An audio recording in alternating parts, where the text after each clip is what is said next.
주식으로 흘러 들어갈 돈이 너무나 많이 남아있다. 요즘에는 성장주들이 이익이 동반돼 있다. 저희는 환율을 가지고 미국 투자를 안 한다? 이거는 한마디로 말해서 어불성설이다.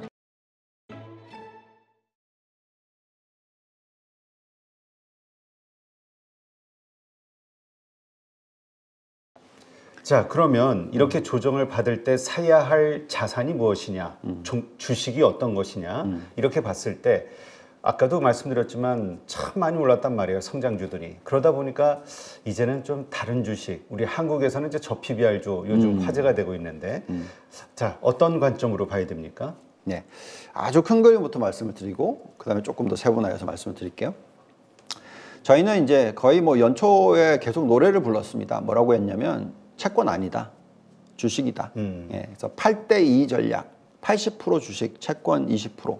이 얘기를 뭐 계속 해드렸었고요.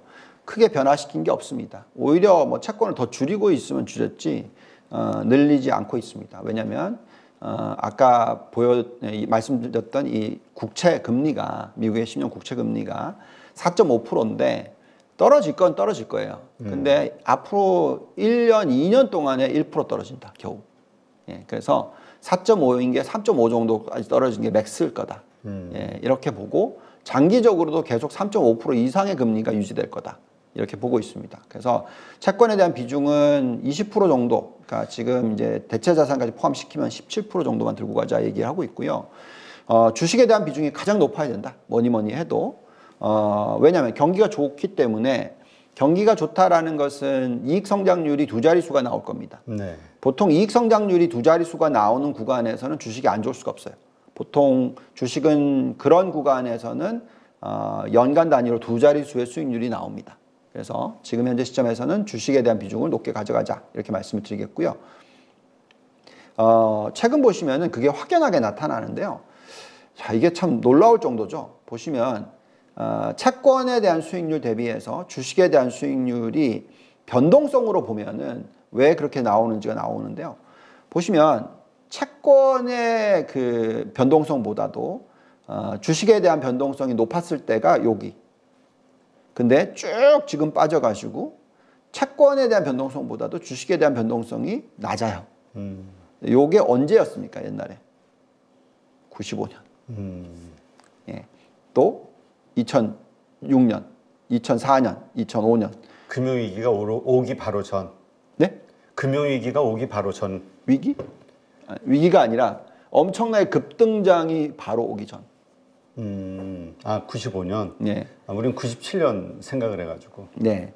그래서 95년 보시면은 이렇게 변하면서 이때 엄청난 급등장이 와요. 마찬가지로 여기 보시면 94년부터 해서 이렇게 될 때 엄청난 급등장이 오고 그리고 터지죠. 네. 예. 먼저 일단 급등장이 온 다음에 위기가 온다. 먼저 온다. 예. 그래서 다시 말씀을 드립니다만 지금은 경기가 좋은 상황이고 안정적인 상황이고 채권보다도 훨씬 더 높은 수익을 올리는 구간이다. 그렇기 때문에 그 변동성이 적어진다. 이렇게 말씀을 드리겠습니다. 그래서 지금은 여전히 주식에 대한 투자가 중요하다. 이렇게 말씀을 드리겠고요. 근데 지금 말씀하셨듯이 급등이 이미 미국 주식이 급등이 이루어진 거 아니냐 이렇게 보시는 분들도 있으니까 네. 그러지 않다라고 생각하시는 이유가 있나요? 그럼요. 아까도 말씀을 드렸지만 여전히 지금 자금의 여유가 굉장히 많고요. 주식으로 흘러 들어갈 돈이 너무나 많이 남아 있다. 이렇게 판단이 되고요. 지금 이 숫자 한번 보시면은 MMF, 우리가 흔히 얘기하는 언제든지 빠져나올 수 있는 자금이죠. 예, 지금 지난 2023년 말부터 지금까지의 숫자를 보시면은 정말 많이 지금 마니마켓으로 흘러 들어갔습니다. 그래서 MMF 쪽에 오히려 지금 주식에 대한 들어간 거는 적은 편이다. 앞으로 훨씬 더 많이 들어갈 수 있다. 그리고 이제 채권의 금리가 덜 떨어진다고 생각한다면 또 채권에 들어간 것들도 주식으로 들어올 확률이 더 높다. 이렇게 말씀을 드리겠고요. 그 다음에 이제 저희가 설명드리고 싶은 부분은 이 주식에 투자를 한다 하더라도 너무 성장주들이 많이 오른 게 아닌가. 이렇게 얘기하시는 분들이 있을 수 있죠. 네. 그래서 가치주가 올라가면 그게 이제 보통 대부분 보면 이제 급급물이에요. 예, 그래서 그런 걱정을 하실 수가 있는데 그 논리를 가지고 오시는 분들의 데이터는 이런 겁니다. 1974년부터 지금까지 지난 50년의 데이터를 보시면 복리로서 여기에 나와 있듯이 성장주보다 가치주의 상승률이 더 높아요. 근데 최근에 성장주의 수익률이 가치주보다 훨씬 높잖아요. 네. 그러니까 이게 다시 복귀할 거다. 이렇게 얘기를 하시는 거예요. 즉 평균이 가치가 11.4고 성장이 10.4인데 최근에는 훨씬 더 성장주가 많이 퍼포먼스가 들어왔으니까 이제 다시 복귀하면은 성장주보다는 가치주가 아닌가 이런 논리를 얘기를 하시는 거고요. 또 이걸 보시면 보통 요즘에 이제 PER 가지고 계산할 때 네. PER이 가치주보다 성장주가 훨씬 더 높죠. 그러니 그 프리미엄을 갖고 얘기를 하는 겁니다. 그래서 그 프리미엄이 과거에 닷컴버블 붕괴됐던 수준 때보다도 더 높다. 그죠? 그러니까 요게 다시 복귀할 거다. 이렇게 되면은 결국은 어떻게 보면 이제 닷컴 버블의 붕괴 뭐 이런 것들이 나오지 않을까 이런 걱정을 하시는 겁니다. 네, 그렇죠. 네. 근데 또 이런 것도 얘기를 하시더라고요. 이 EPS 증가율로 보면은 사실 EPS 증가가 뭐 그렇게까지 성장주가 더 좋았냐? 네. 예, 보면 평균적으로 성장주는 5.9%. 근데 가치는 5.4니까 겨우 꼴랑 0.4, 0.5 가지고 뭐 이러면서 이렇게까지 많이 아웃퍼폼을 해도 되냐? 이런 논리를 자꾸 이제 얘기를 하시는 거예요. 근데 이제 저는 이 데이터를 가지고 온 회사의 내용을 보고 있으면 가치주에 대한 투자를 좀 많이 하셨구나 이런 생각이 듭니다. 저희는 정반대로 보고 있어요. 왜냐하면 자 여기 보시면은 2013년부터 여기 끊어서 보시죠. 거의 이제 똑같았을 때부터 시작하는 거죠. 보시면은 EPS 증가율이 이 정도죠. 이게 성장입니다. 네. 가치는 어떻게 됐을까요? 여기서부터 여기까지 끊어버리면은 정말 낮아요. 왜냐면 안 좋았던 게 엄청 심하게 바닥이 있잖아요.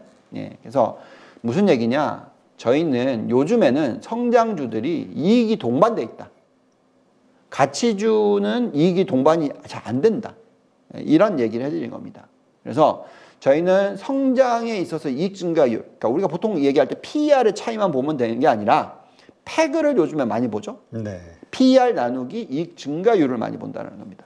근데 그걸 봤었을 때는 아직까지도 성장주들이 특히 대형주 위주로 보면 아직 한참 더 매력이 있다. 이렇게 판단합니다. 그래서 그 데이터를 좀 보면서 말씀을 드려볼게요. 네. 자, 러셀 1000이라는 기업들이 있어요. 이 지수는 뭐냐면은 미국의 가장 대표적인 1위부터 1000위까지의 기업들입니다.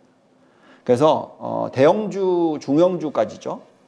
근데 거기에 보면은 이제 러셀 1000 가치라는 인덱스가 있고요. 러셀 1000 성장이라는 인덱스가 있어요. 그것을 추종하는 ETF가 IWD와 IWF라는 게 있습니다. 자, 보시면 자, PER이 러셀 1000 가치가 15배예요. 근데 러셀 1000 성장이 25배입니다. 비싸죠? 네. 예, 거의 뭐 글쎄 한 1.5 이 정도 되나? 예, 이 정도죠. 1.6 뭐 이 정도 되죠. 그러니까 비싸니까 아까 그렇게 이제 프리미엄이 붙었다. 그러면서 이제 팔아야 된다. 이렇게 얘기를 하는 거고 가치를 사야 된다. 이렇게 얘기를 하겠지만 자, 여기에 좀 더 디테일하게 데이터 한번 볼까요? ROE 보시죠. 가치는 15%. 예, 성장은 얼마죠? 42%. 네. 자, 내년도를 보면 16%, 49%. 예. 뭐 거의 4배 수준입니다. 4배. 예. 여기에 이익 증가율 한번 볼까요? 1.5%, 죄송합니다. 1.15%, 12%. 이게 가치. 22.5%, 16.37%. 예. 보이시나요? 야, 이렇게 계산하면 네. 예, 여전히 가치주보다 성장주가 훨씬 매력이 있어요. 그래서 저희가 돌리는 잔존가치 모델상의 적정 가치를 구해보면은요, IWD, 그러니까 가치의 매력도는 없다. 성장의 매력도는 100%가 넘는다. 그래서 저희가 봤었을 때 성장주가 100%더 오르고요. 가치주는 아무것도 안 하고 있고요. 해도 이상하지 않다. 저희 입장에서. 네. 그렇게까지 생각합니다. 그래서 예, 저희는 계속해서 지금은 가치주, 성장주에 있어서는 성장주가 맞다. 특히 이익 증가율이 뒷받침되는 경우에는 그렇다. 이렇게 얘기를 해드리고 있습니다. 자, 그럼 성장주의 범위를 어떻게 생각하시는지도 궁금해요. 왜냐하면 성장주, 나는 성장주라고 생각하고 사는 사람들도 있는데 네. 아닐 수 있잖아요. 네. 그러니까 보통은 데피니션을 어떻게 가져가냐면 가치주는 저 PBR, 저 PER, 그리고 배당 성향, 배당 수익률 이것이 낮은 PER과 낮은 PBR과 배당 수익률이 좋은 요거를 이제 가치주라고 얘기를 하고요. 성장주는 그냥 고 PBR, 고 PER 요것만 가지고 성장주라고 얘기를 합니다. 네. 근데 이제 제가 얘기하는 거는 성장주에 있어서 고 PER, 고 PBR인데 여기에 꼭 붙어야 되는 게 뭐냐면 이익 증가율이 높아야 된다. 그죠? 그래서 이게 이제 이 차이점입니다. 보면 캐시우드님께서 투자하는 전략은 혁신산업에 투자를 하잖아요. 네. 그래서 다 성장주 투자를 하세요. 근데 그 성장주 안에서 돈을 버는 애들이 있고요. 그렇죠. 돈을 못 버는 애들이 있어요. 근데 캐시우드의 전략은 돈을 못 번다 하더라도 미래에 엄청나게 벌 수 있을 가능성만 있다면 투자를 하는 겁니다. 그래서 뭘 보냐면 매출 증가만 봐요. 그러니까 매출 증가율이 두 자릿수가 들어가면은 그걸 가지고 성장주라고 얘기를 합니다. 그렇죠? 성장을 많이 하니까. 근데 저희가 얘기하는 거는 고 PBR, 고 PER인데 이 매출 증가율이 높은데 여기서 이익 증가율도 같이 높은 기업들. 예, 그걸 얘기를 하는 거예요. 네. 예, 그래서 근데 지금 보시면 요즘엔 미국의 성장주들이 1위부터 1000위까지 보면은 이익 증가율이 월등하게 좋아요. 그래서 고 PBR, 고 PER이 충족이 된다는 겁니다. 그래서 지금 상대적인 매력도가 그렇게 높다. 자, 그러면 돈을 많이 벌어들이는 성장주가 뭘까요? 요즘에 엔비디아 아니에요? 예, 그렇죠. 엔비디아 플러스 반도체, 그죠? 그리고 또 보면은 전기차는 반대죠. 그러니까 돈을 많이 벌다가 매출 증가율은 높은데 요즘에 마진 때문에 오히려 이익이 그러니까 주가가 잘 안 올라가는 거죠. 그렇죠. 전기차는 그렇죠. 또 어떤 게 있을까요? 신재생 에너지도 마찬가지. 매출 증가율이 높은데 이익 증가율이 잘 안 나오니까 좀 안 좋았던 케이스. 이렇게 네. 보는 거고. 바이오도 마찬가지. 매출 증가율이 나오는데 이익 증가율이 안 나오니까 좀 위축이 됐던 거고요. 근데 정말로 좋은 거는 IT죠. 그렇죠? 특히 IT 중에서 더 세분화로 들어가면 반도체와 AI 관련주들. 더 뭐 집중하자면 데이터 센터 관련된 종목들. 그래서 지금은 여전히 AI 발 상승장이다. 그래서 AI와 엮여 있으면서 이익 증가율이 아주 높게 나오는 종목 위주의 투자가 중요하다. 그래서 어제 뭐 최근에 주가가 인플레이션 숫자 딱 나오면서 금리 올라가니까 주가 확 빠졌잖아요. 근데 보시면은 엔비디아나 AI 관련주들은 올랐어요. 그 시장에서. 그렇죠. 예. 그래서 다시 한번 되돌아가자면 여전히 지금은 성장주들이 좋은데 그 성장주가 이익이 뒷받침돼야 된다. 그냥 무작정 뭐 매출 증가율만 높아서는 안 된다. 예, 이게 중요한 것 같습니다. 알겠습니다. 자, 요즘 그러한 차원에서 미국 주식에 투자를 해야 되겠다라고 생각하는 혹은 뭐 해외 주식에 투자를 해야 되겠다 생각하는 많은 분들이 이제 증가하고 있는데 이분들의 걱정은 또 하나가 이거예요. 환율. 이게 환차손을 입게 되지 않을까. 지금 벌써 1360원대니까 지금 과연 지금 가격에서 달러를 사서 달러 자산을 매입해야 되냐, 주식을. 이런 고민 어떻게 보세요? 네. 이 고민, 이 질문에 있어서는 제가 이제 참 뭐 1년 반 전으로 되돌아가면 2022년 하반기 4, 4분기 때 제법 큰 고객분이 찾아오셨어요. 그리고 그때가 아마 제 기억으로는 환율이 1200원대 중반이었는가 그랬었습니다. 그러면서 미국 주식 시장이 바닥 찍은 건 알겠다. 그래서 저희 상품에 가입하고 싶다. 근데 환율이 절상이 될 것 같은데, 예. 그러니까 1,100원대로 떨어질 것 같은데, 그러면은 수익이 안 나는 게 아니냐. 이제 이 고민을 하시고 저희 상품에 가입을 하셨어요. 저희는 이제 그럴지 않을 거니까 그냥 가입하시라. 수익률이 어마무지하게 들어왔습니다. 환율 신경 쓸 필요가 없는 케이스였어요. 근데 이제 지금 1년 반이 지났어요. 그러면서 지금 지수는 뭐 거의 그때 바닥 대비해서 S&P 500 기준으로서 거의 40% 이상 올랐죠. 그리고 환율은 오히려 반면 1200원대 초중반에서 지금 거의 10% 올라갔죠. 1360원이니까. 네. 그럼 양쪽으로 다 버신 거잖아요. 그죠? 자, 근데 이제 여기서 그러면 이제 너무 많이 올랐으니까 뭐 이렇게 걱정을 하시는데 저희는, 달러를 한번 보면서 얘기를 해볼까요?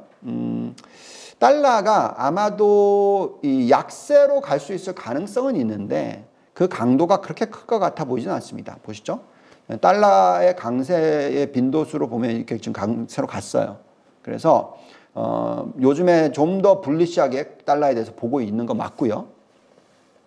그 다음에 보시면은 이제 달러에 대한 센티먼트 지표가 바닥에서 올라갔고 오슬레이터로 보더라도 여기까지 올라가 있어요. 그래서 좀 떨어질 수도 있습니다. 즉 무슨 얘기냐면 달러가 약세로 갈 수가 있어요. 그렇게 됐을 때 원화가 절상이 될 수가 그렇죠. 있다라고 볼 수가 있겠으나 그 폭이 크지 않다. 크지 않다. 왜냐하면 이제까지 우리가 그냥 달러 하면 정상적인 환율이 1,000원에서 1,100원대? 1,100원대라고 생각하니까 지금 1,300원이면 한 20% 가까이 지금 올라간 거 아니냐. 네. 이런 걱정이 있어서 그러거든요. 네, 그 시대는 지났어요. 끝났다 이제. 네, 끝났어요. 왜냐하면 우리나라가 지금 이제 우리가 보통 많은 분들이 환율을 보실 때 정부 부채 비율을 가지고 많이들 얘기를 하시는데요. 저희는 그것보다는 민간 부채를 보시는 게 중요하다. 근데 우리나라가 지금 민간 부채 비율이 미국보다 훨씬 높아요. 그래서 엄청나게 부담을 갖고 있습니다. 더더욱이나 지금 현재 중국을 보시면은 중국의 지금 가처분 소득과 부채 비율로 계산했었을 때 미국이 금융위기 터졌던 2007, 8년보다 더 높아요. 부채 비율이. 그래서 중국의 위안화가 지금 뭐 7 넘어갔는데 저희는 앞으로 5년 안에 10 간다. 이렇게까지 보고 있어요. 그러면 우리나라 원화가 절상이 될 수도 있지만 중국과의 연관성도 있고 그다음에 우리나라 자체적인 부채 비율도 높기 때문에 민간 부채 비율이 원화의 절상의 폭이 기대한 만큼 전혀 안 들어올 거다. 오히려 저는 만약에 중국발 위기까지 터져버리면 1,500원, 1,600원 간다고 생각합니다. 네. 그 정도까지도 갈 수 있습니다. 그래서 저희는 환율을 가지고 미국 투자를 안 한다? 이거는 한마디로 말해서 어불성설이다. 왜냐하면 환율을 예측하는 것은 거의 불가능하다시피 하다. 저는 그렇게 얘기를 하고 있습니다. 그래서 그건 걱정을 좀 안 하셨으면 좋겠고요. 그래서 지금 현재 이 환율로서 보면은 그래도 신흥국 투자를 하는 게 좋아요. 무슨 얘기냐면 한국을 다 팔고 미국으로 가자. 이거 아닙니다. 지금 무슨 얘기냐면 만약에 제가 말한 뭐 환율 1,500원, 1,600원 간다. 그러면 다 팔고 미국 달러 사야죠. 그죠? 그렇죠. 그리고 거기서 수익만 나는 것도 10몇 프로가 넘을 텐데 1,350원에서 1,500원 간다 치면 그럼 10% 수익 나는 거잖아요. 그것만 봐도. 네, 그런 개념으로 생각하지 마시고 저희는 이 환율이 1,350원대에서 막 계속 올라갈 것 같아 보이진 않아요. 왜냐하면 아까 말씀드렸듯이 이제 미 연준이 금리를 내려줄 거다. 그리고 미 연준의 금리가 떨어뜨려 주면 결국은 이 금리의 차이가 우리나라와 미국과의 금리의 차이가 줄어든다. 지금 우리는 기준금리 3.5잖아요. 미국은 5.5고 2% 차이잖아요. 근데 그게 이제 줄어들면 줄어들수록 저희가 생각할 때는 원화는 절상이 될 가능성이 더 높다. 이렇게 보고요. 그런 모습이 우리나라뿐만이 아니라 상당히 많은 신흥국 국가에서 보게 될 거다라고 생각하고 있습니다. 그래서 저희는 뭐라고 얘기하고 있냐면 신흥국에 대한 투자 비중을 25%는 가져가야 된다. 근데 뭐 25% 꼴랑 4분의 1? 너무 작잖아 이렇게 얘기하시는데 그게 아니고요. 왜냐하면 시가총액으로 계산하시면요. 지금 신흥국 전체 시가총액 다 더해도 전 세계의 16%밖에 안 됩니다. 아, 그래요? 그래서 25% 들고 간다는 건 굉장히 많이 들고 가는 거고요. 저는 어쨌든 글로벌 투자를 하시는 분들을 도와드리는 사람의 입장에서 뭐 기관 투자가들도 그런 사람들의 입장에서 저희는 뭐라고까지 얘기하냐면 한국에 대한 투자 비중을 12%나 가져가야 된다. 한국의 투자 비중이 12%라는 것은요. 시가총액 기준으로 해서의 6배입니다. 아니 7배입니다. 7배. 그러니까 지금 현재 우리나라의 시가총액은 겨우 1몇 프로밖에 안 돼요. 2%가 안 됩니다. 전 세계에. 그거를 12%나 가져가다라고 얘기하는 거는 그만큼 한국에 대해서 좋게 본다는 얘기고요. 또 여기 보시면 밑에 보면 대만을 7%나 된다 얘기하죠. 베트남 3%입니다. 요 세 개 국가만 더하더라도 얼마입니까? 22%니까 전 세계의 신흥국 대비해서 엄청나게 높게 가져가는 거죠. 왜? 반도체 때문에. 네. 한국, 대만, 베트남 다. 요즘에 한국, 대만은 뭐 다 아시겠지만 우리나라는 HBM 때문에, 대만에는 파운드리 때문에, 그리고 베트남은 뭘까요? 공정. 예, 후공정. 이런 걸 좀 요즘에 많이 한다고 얘기를 듣고 있고요. 그래서 요 세 개 국가만 신흥국 투자하셔도 굉장히 좋은 수익을 올리지 않을까 이렇게 말씀을 드리고 있습니다. 네, 알겠습니다. 지금 말씀해 주신 이러한 것들 글로벌 그 투자와 관련된 인사이트 한번 잘 참고하셔서 네, 나는 어떤 성향의 투자자인지도 한번 잘 고민해 보시고 그 다음에 참고하신 바에 따라 결정하시는 것도 좋겠네요. 네, 오늘 이렇게 좋은 인사이트 함께 해주신 유동원 본부장님 고맙습니다. 감사합니다.